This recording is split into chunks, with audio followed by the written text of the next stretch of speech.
来看美国的私人航太公司纳瑟起源，14甲一批全部拢是女性的乘客，包括流行乐的歌手凯蒂佩瑞，也有纳瑟起源创办人贝佐斯，伊的未婚妻桑切斯等人成功送去了太空，体验暂时适当的状态。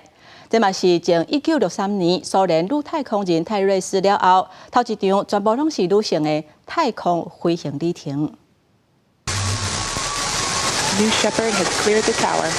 新式波德31号火箭内面载着全部拢是女性的乘客飞去了天顶。Oprah watching her best friend go to space.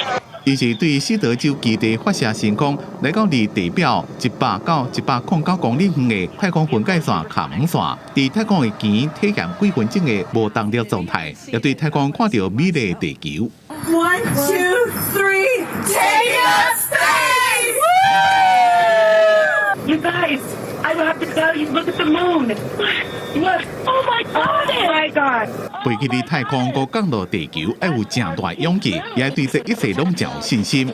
要用降落伞辅导降落的方式返来地球。规段旅程10到11分钟，包括亚马逊创办人贝佐斯的未婚妻罗伦桑切斯、电影制片克里安·布林、科学家兼民权运动人士阿曼达·然，前 NASA 火箭科学家艾莎·鲍伊等人返来了拢区来进地球。贝佐斯亲自来开舱门迎接。